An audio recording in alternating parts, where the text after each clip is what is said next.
কদমতলা থেকে ধর্মনগর পর্যন্ত আমাদের যে জাতীয় সড়কটা 208A, এই রাস্তায় গত 7 বছরে 3বার কাজ হয়েছে। কাজের গুণমান আপনারা দেখবেন, ঠিকাদার বা কন্ট্রাক্টর যারা কাজ পান তারা হয়তো মন্ডলের কোনো নেতা, তাদের দ্বারা সেই কাজ হয়। সেই কাজের গুণগত মান এবং দপ্তরের যে মনিটরিং, এই মনিটরিং এর অভাবে সেখানে জনগণের জন্য যে টাকা বরাদ্দ, এই টাকা শুধুমাত্র ঠিকাদারদের, আর ঠিকাদারদের কাছ থেকে কিছু তুল্লাবাজরা সেই টাকা সেখানে আদায় করে নিয়ে যাচ্ছেন। আপনি দেখবেন কুর্তি থেকে ফ্রেমতলা থেকে কুর্তি পর্যন্ত গত 7 বছরে 3বার রিপেয়ারিং হয়েছে।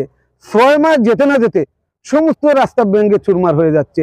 রাস্তার কোনো গুণমান এবং দপ্তরের যে মনিটরিং ব্যবস্থা, এটা খুব দুর্বল। এখন রাজ্য সরকারে আমরা নাই, রাজ্য সরকারে বিজেপি, দেশের ক্ষমতায় বিজেপি। এখন যারা অজ্ঞর মতো প্রশ্ন করেন রাজ্যে তো বামফ্রন্ট সরকার নেই, আমি তো কোনো দপ্তরের দায়িত্ব নেই, একটা রাস্তার উপরে হাজার হাজার মানুষের চলাফেরা। কিন্তু বিধানসভায় আমি প্রায় 4বার এই রাস্তাগুলি নিয়ে মাননীয় মুখ্যমন্ত্রীর নজরে নিয়েছি এবং মুখ্যমন্ত্রী আশ্বাস দিয়েছিলেন যে 2-1 মাসের মধ্যেই শুরু হয়ে যাবে। কিন্তু আমি দেখলাম গত লাস্ট যে অধিবেশন মার্চ মাসে হয়, এই অধিবেশনেও বাজেট সেশন যেটা হয়, বাজেটের উপর আলোচনা করতে গিয়ে আমি এই 4টা রাস্তার আমার বিধানসভা এলাকার উল্লেখ করেছি। রাস্তাঘাটের অবস্থা বেহাল এবং যে কোনো মূল্যে অন্ততপক্ষে 3-4 মাসের মধ্যে রাস্তাগুলির কাজ শুরু হোক। মানুষ, সাধারণ মানুষ থেকে শুরু করে মানুষ চলাফেরা করতে পারছেন না, রোগিনী হসপিটালে যেতে পারছেন না, কিন্তু সেখানে রাজ্য সরকারের পক্ষ থেকে মাননীয় মুখ্যমন্ত্রী আশ্বাস দিয়েছিলেন যে 3 মাসের মধ্যে সম্পূর্ণ হবে। আমরা দেখলাম এখন প্রায় 5 মাস চলিত, এখন পর্যন্ত সেই রাস্তাগুলি HSCL কর্তৃক PMGSY যে রাস্তা, এগুলি সংস্কার হয়নি। পাশাপাশি খুব গুরুত্বপূর্ণ একটা রাস্তা কদমতলা থেকে রানীবাড়ি পর্যন্ত লাস্ট মার্চ মাসের যে বাজেট সেশন হয়, কদমতলা থেকে রানীবাড়ি পিয়ারাচড়া পর্যন্ত এই রাস্তাটা সংস্কার করার জন্য মাননীয় মুখ্যমন্ত্রীর গোচরে নিয়েছি। মুখ্যমন্ত্রী বলেছেন শুরু হবে, এটা PMGSY রাস্তা। আজকে প্রায় 2 মাস থেকে এই রাস্তাগুলি বেহাল অবস্থা।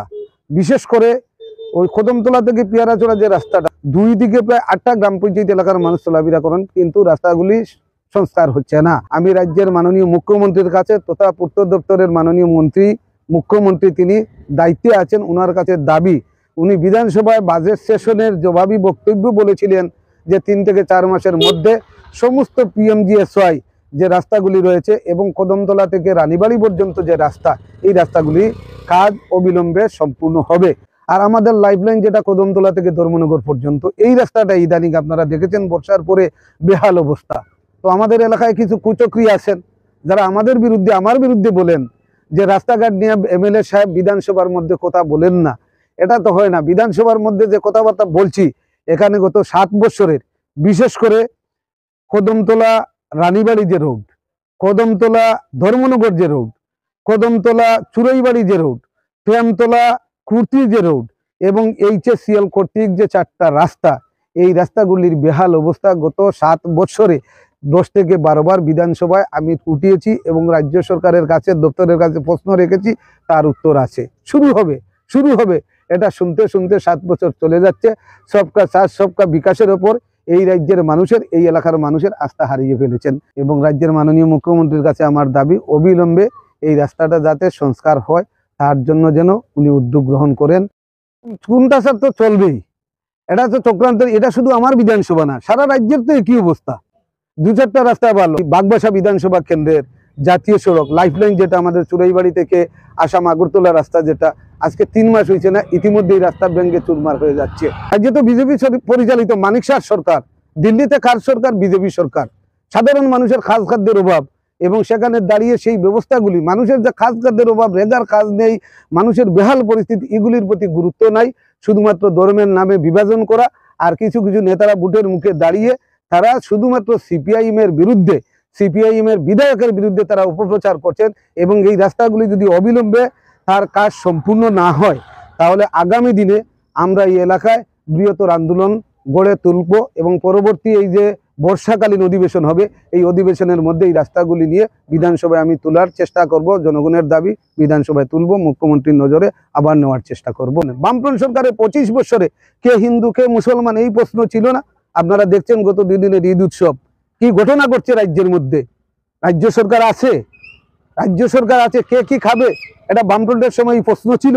এই প্রশ্ন ছিল না। এখন গোহত্যার নামে মানুষকে বিভ্রান্ত করা, এটাই এই রাজ্য সরকার যারা পরিচালনা করছেন তারা মানুষকে বিভ্রান্ত করে এক একজন নেতা কোটি কোটি টাকার মালিক।